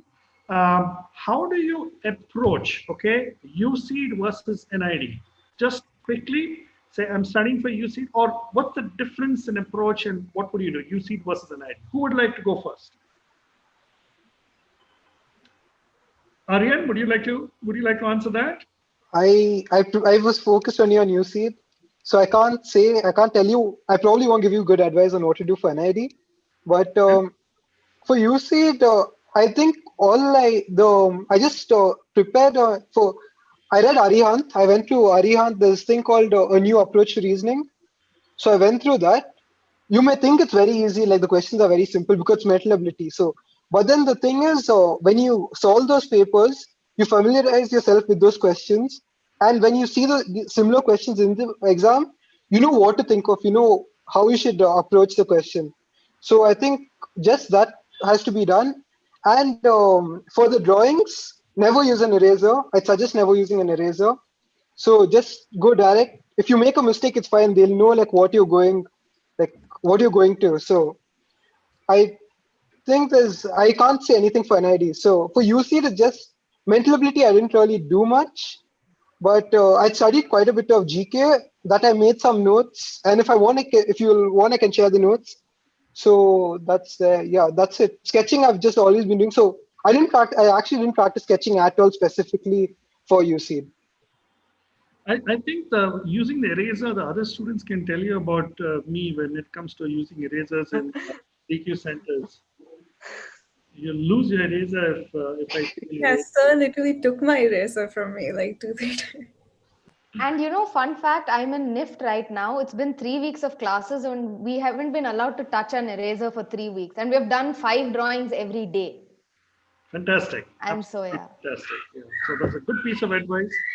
Do not use an eraser. Yeah, go ahead, Nidhi. So I wanted to say something about UCEED and NID. So UCEED, actually, I noticed that solving riddles really helps. There's this channel called TEDed, and they have amazing riddles. And actually, one of the riddles straight came into the UCEED paper, and I was so happy about that. So I think going through those riddles will give you an idea how the how the mental ability questions could be asked. And as for NID, what I noticed that NID has a lot of creative oriented questions, whereas the UC drawing question was more perspective and making sure that whatever's given in the question was listed down. So make sure that you're doing a little bit of both technical drawing and drawing from your own imagination, and this should help you for both exams. Fantastic. Okay. Anybody else would like to add to this? Here, Vipash, anybody? Tushar, anybody would like to add to this? Yashasvi? Right? Yashasvi?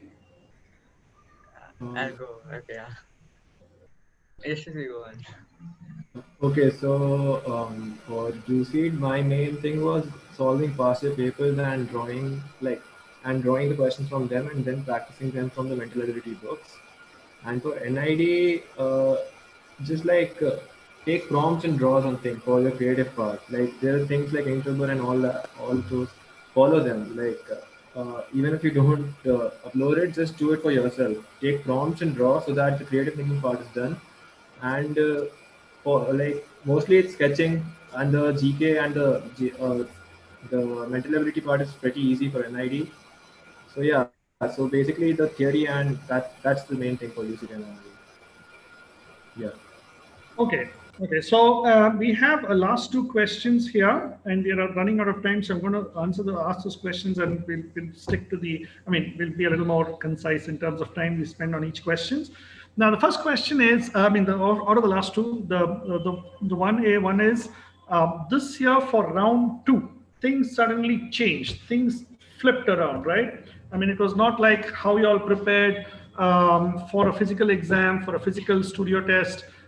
They just changed things. They asked you for a TRP, a thematic reflective presentation. They gave you a topic. They gave you almost some 20. No, how much time did they give you all to draw? Almost 3 days, right?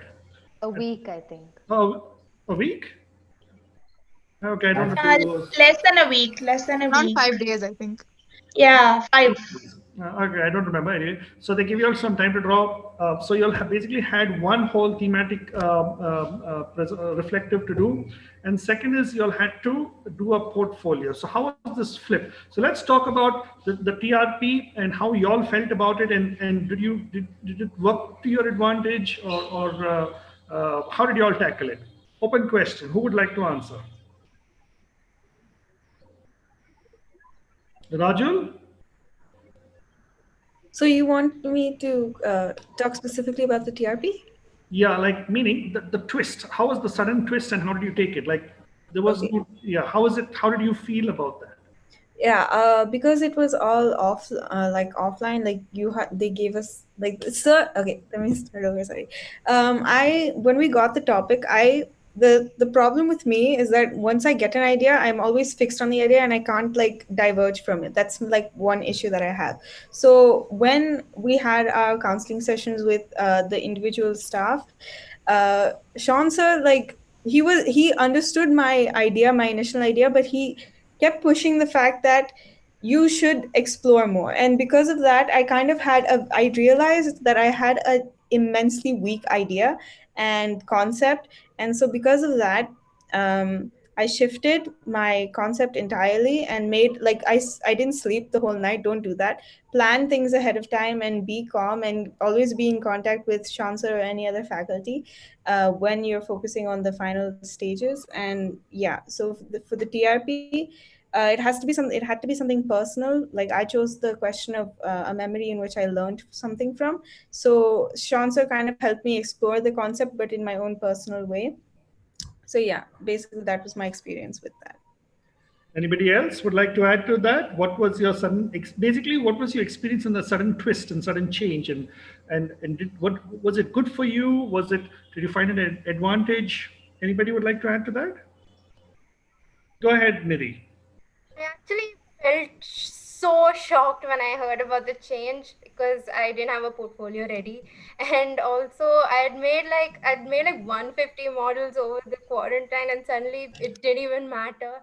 But in the end, what I did was as soon as they made the announcement, I started compiling all the works I'd done in DQ and whatever I'd done as an exploration. I just sat and put together a portfolio quickly. And same with TRP is really personal. So just I just had to explore which incident was most significant to me. And as Rajul said, the faculty will guide you, so you don't have to worry so much about it. It's actually really fun. It's actually more fun than the normal round two, I'd say. It was a very nice experience. If you ask me, I think you'll be lucky because the TRP is a far more, it gave you time to do it again and again and again, like unlike an actual exam. So actually, you're a lucky batch that got TRP because you got so much of it. Basically, it was a round two exam, not over 3 hours, but over 3-4 days. It was much better. And yes, of course, they extended the time to upload. Yes, it was some 3-4 days plus extended time. Yeah, but please don't bank on the expended time. Someone for next year, if you bank on that, it's not going to happen. Vibha, you wanted to? Do you have something that you could share? And yeah, could you share Yeah, so screen and maybe you sure. can show us? Yeah. So the TRP is where I scored most of the marks. Let me just share my screen. And yeah, I hope you can see it. Yes, it's visible. Okay, great.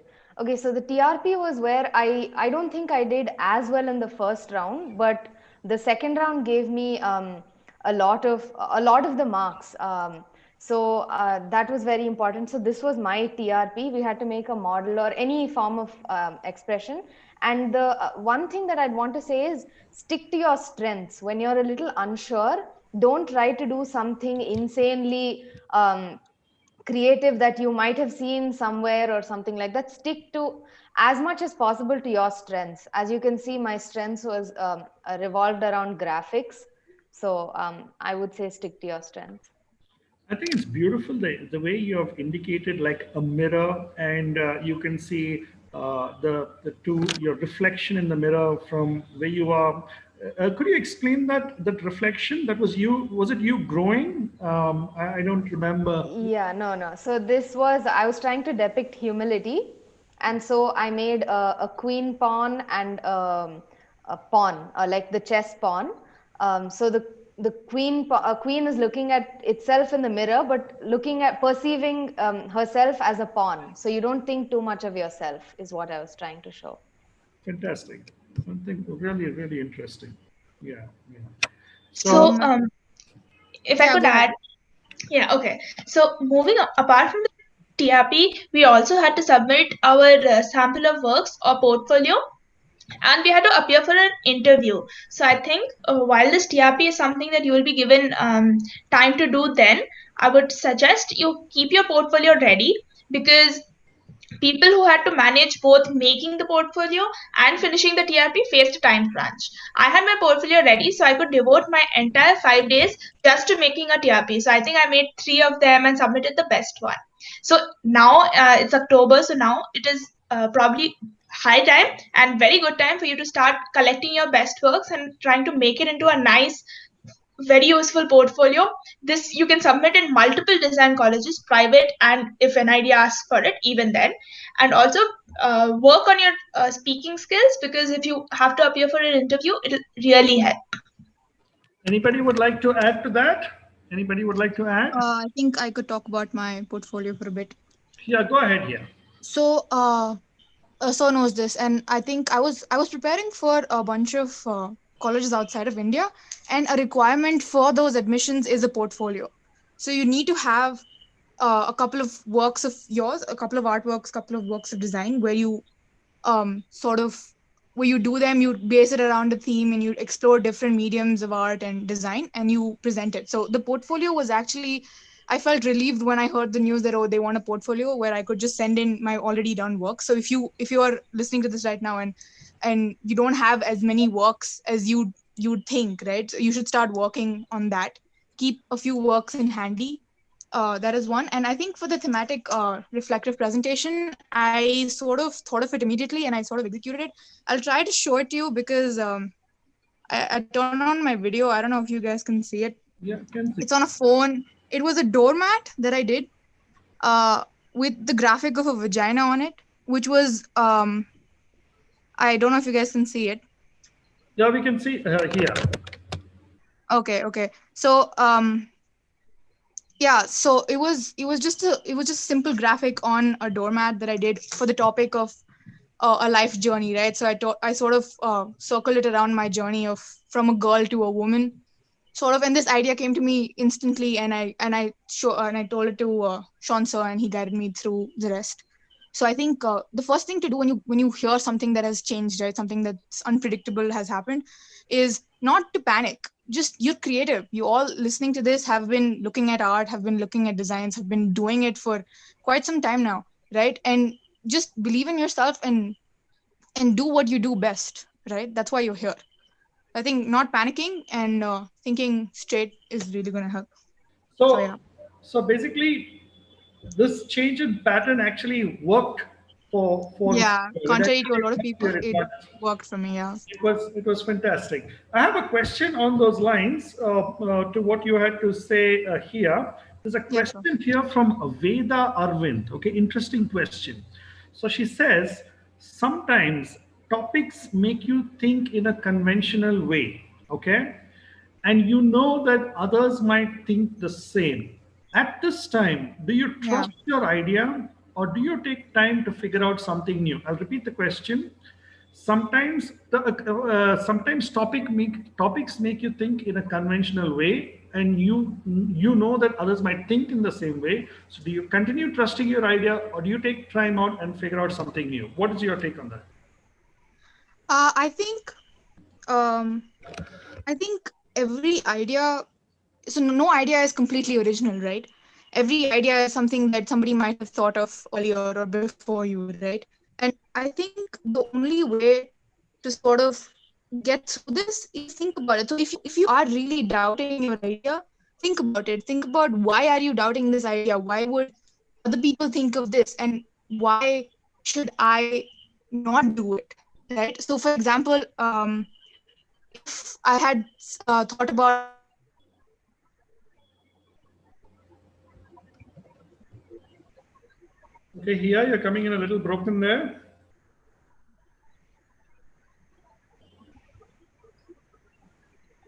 Okay, so there's no voice coming from here, but we'll get back to here. Open question. It's an open question for everybody. So the question is, if you get a question and you think you're thinking in a conventional way, do you go trust yourself? Do you hello, sir. Yeah, sorry. I think my okay. You're back. Go ahead here.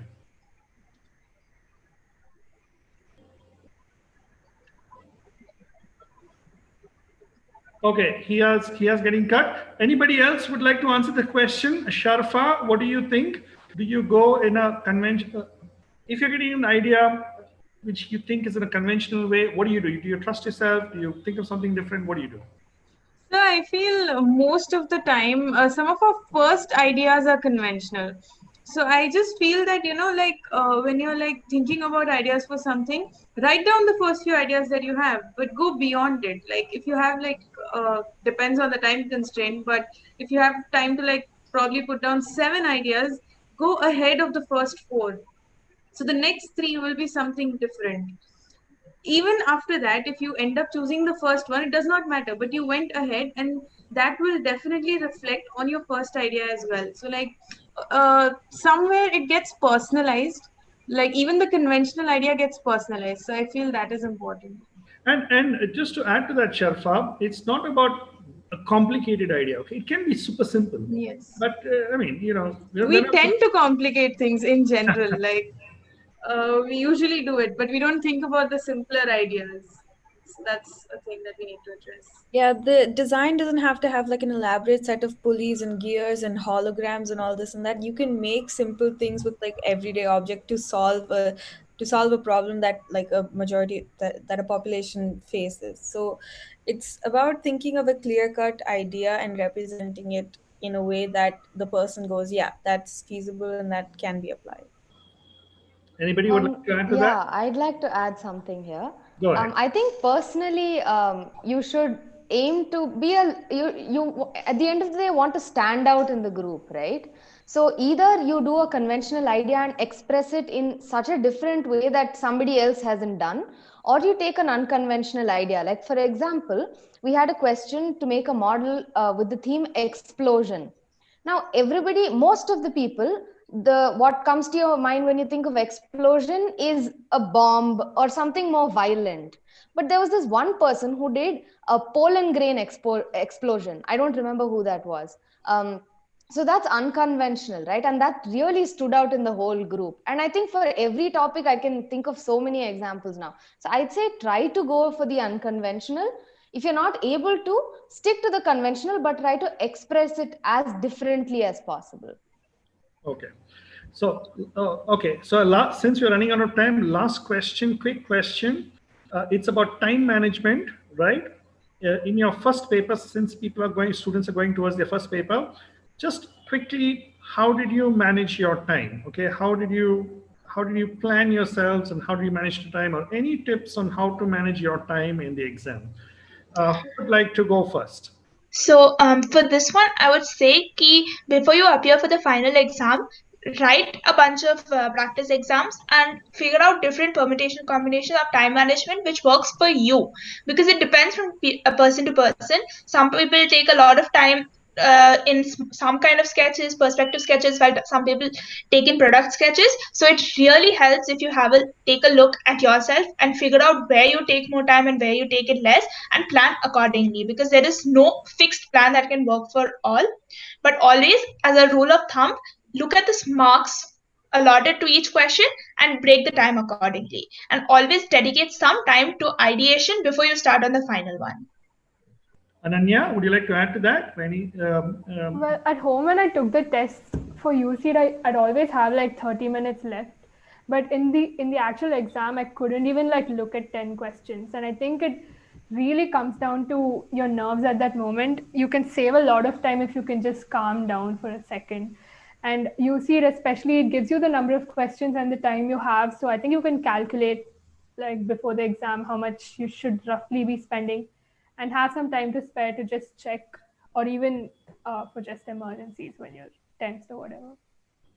For UCEED, I suggest leaving more time out for the visual spatial ability questions. Maybe just for me, but I feel that I made more mistakes in those questions because like you miss out one surface or something like that. So I suggest leaving more time out for that. Like I left a lot more time just for that, because the rest of the questions didn't take much time, but these questions take a lot of time because you have to recheck and everything, because you can easily make silly mistakes. Also, like there's like for us NID and UCEED, like for NID we had paper, like it was a physical test, and UCEED was online. So in NID you can actually check how many questions are there. You can go through all the questions. You can attack your strengths first, and then think on the others which you don't know. Like you usually like GK is like you know or you don't know it. So you just finish the GK part first, and then you go through the analytical reasoning and other stuff. But in UCEED you have like 3 sections of the exam, and each section has like a limited time. And once you're done with the section, the system itself switches to the next part. So you can't go to the previous part of it. So you just need to think how much time you need, and usually just use your pen and paper. Any question you get, just draw a rough sketch, or just jot it down, like main points, what is needed in the question, and such things, like so that you know what answer you are supposed to get in the end. Yeah, so. So I have a small trick that people can use while doing for the time management. So usually the NID exam has multiple pages, right? So as soon as you get your paper, mark at the bottom of the page by what time you want to be done with that page. And leave 10 minutes or something as a buffer. So that really makes sure that you're on track. So mark that thing on every page. I think that'll help. Fantastic, good insight. Anybody else would like to talk about? Also, yeah. Go ahead. So for NID, the drawing questions, don't try to finish the question at the same time. Make a rough thing on the sheet, complete all the questions, and then come back to highlight the lines or to like decorate it. Don't like to complete it at that time only. Very, very interesting. Just put all your pictures in place. Don't sit and embellish and put in all the detailing and make your perfect sketches. Finish everything, come back, and when you have spare time, come and do the rest. Superb. Sharfa, anyone? Sharfa, would you like to say something? So again, like everybody said, I would say that go for your strengths first, even if it is sketching or the theory part, whatever it is, go for your strengths. Like for sketching, I am personally not very good with human figures, so I did not go for that first. I went for the other things first, and then I went for that. Like I kept quite some more time for that questions compared to the other ones. So you know it personally, so only you can decide like how you want to, like break the time and allot it according to yourself. Fabulous. Open? Anybody would like to add to anything? Add to the question? Nidhi, I'd go like ahead. to say something for you, Seed. So, your focus shouldn't be to answer every single question. The recommended order is you do the first section first because it doesn't have any negative marking. So, go ahead and attempt that since it's a numerical entry. And after that, it's recommended that you do multiple choice because I noticed many questions were related to perspective or something which is a little simple, which you could get, and then go on to multiple select because multiple select is a bit tricky. It takes you a long time to finish, and leave any question you have no idea about. And you see, the good thing is you can change the answers you've marked, whereas you cannot do that for NID or NIFT once you've marked it already with a pen. So that's why in UCEED, make sure you're only answering the questions you know. Don't lose marks simply just because you guessed a question, because there is negative marking. Yeah, interesting. I Till? have one more point. Yes, So go. when you're attempting USEED, the advantage is you have this other option where it says mark for review. So it's not just marked or unmarked; it's marked for review. And that the advantage is if you're not sure about an answer, you don't need to just keep rechecking and rechecking. You just mark it for review, complete the rest. When you're done, when you have the spare time, then you go back and then you can recheck it again. Interesting. Anybody would like to add to anything? Add to the So question? something that I would like to add was that this time even NIFT had negative marking, and I lost quite a few marks in the negative marking because I kind of completed the paper earlier and I wanted to like try out other questions, like made wild guesses here and there. So please don't do that. If you don't know the answer, don't attempt because you lose marks for the ones that you've even written correctly. So that is something that you need to keep in mind. Interesting. Like, I have a question on this particular point for everyone. Um, on DQ Edge, you have the option to choose whether you're using answering through knowledge or randomly guessing or eliminating. Did that help you, get an understanding of yourselves and knowledge, and did that help you kind of do better in the exam? Whenever I click like random answer or like just by elimination or something, I kind of felt guilty of like, why don't I know this? So I'd go back to it and be like, why, not like beating myself up, but be like, okay, I need to know this. I need to pay attention to what this is and this particular genre because there's like a certain space from which they ask questions. And like GK is this big, but like NID focuses on like little pockets and just mostly surface level stuff. So it kind of gives you like an area of what to focus on, where you lack. And yeah, that really helped. And I think only after you see that analytics at the end of the test, you realize how much you've actually done out of random choice or elimination. And yeah, it helps to keep track of that. anybody else who's kind of used that extensively would like to comment? Did it help you in Yeah, any? so I used DQ Edge even before that feature came in. So I've seen DQ Edge evolve in a lot of ways.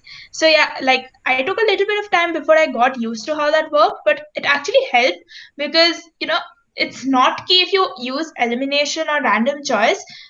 Maybe random choice, but if you use elimination, it's not bad. It's actually useful because sometimes you don't have to arrive at the last answer. You can actually eliminate and get a very answer very quickly. So you have to break that mental block. You have to know the answer from your knowledge and not eliminate. Eliminate is not a shortcut. It is a smart way of answering the question and saving time. Yes. And in fact, there's a lot of things you do in general in life anyway, it's all through method of elimination. So it's not that you know the perfect answer anyway. So actually elimination can be one of your strongest strategy out there, you know. Anyway, so thank you so much, all of you all. And since we have run out of time, we would like to stop here. It was fabulous having all of you all here answering questions. One, sorry, just wanted to see if anyone has any closing comments. Any closing comments from anyone? I'd just like to say all the best to you guys. Yeah. And stay. And don't focus on the college, focus on like your future and what you want to become. While doing the paper, just enjoy it. Like, don't worry about the outcome and everything. Just be at the present moment. That's very. Oh, your paper. Yeah, that's important. Yeah, and also know that it's not impossible. Like all of us have done it, and we're not like God's children or something. So everybody, it's a possible thing. It's very much possible. So yeah, so adding to that, I would say that go with the belief that you can do it. Like even 5 to 6 months before, we were on your side of the screen, and today we are on this side. So you know it is really possible. So it is not something like, you know, oh my God, I can never do it or something like that. You can do it. So go with that mindset. So some of you all watching this, next year you all will be on this side of the screen, you know, answering Yes. questions. Yeah. All the best with that. Like I know a lot. Go ahead. Yeah, so Nidhi and I, we know a lot of people from the Janagar batch. You know, I see a lot of my juniors over here. So next year we'll probably be juniors in college. So ultimately, you know, guys, concentrate on your skill. The college will not matter in the long run. Where how your scores won't matter in the long run. So try gathering as much skills as you can. Make connections because it is really important to have good connections. You know, try making connections with good designers, good future designers, and then you're set for life. All the best, and you guys will ace it. Yes, as Ahona said, like the juniors I had were just amazing. You guys are awesome. Don't worry at all. You got this. And yes, best of luck. Don't worry about your college. Wherever you go, you're going to be an amazing designer. And whatever you do, make sure you have an amazing portfolio by the end of 4 years, and you'll be all right. So don't worry. Best of luck. Ace it. So congratulations once again to all of you all here. You all have really worked hard and you'll have made it. It's amazing. It's amazing that you'll have come and spoken and given your views and, you know, sharing it with other students. Fantastic. And I remember all your work. I've spoken to all of you all. It's amazing to see you all here. And I think you all really deserve it. Okay. Tushar, Ahona, Rajul, Aryan, Sharfa, Vibha, Ananya, Nidhi, Yashasvi here. Thank you so much. And I shall talk to you later and we shall see you. Okay. Bye-bye. Thanks. Bye. Thank you, sir. Thank thank you. you, sir. Bye. Bye. Thank you. Bye. Thank you, sir. Thank you. Bye-bye.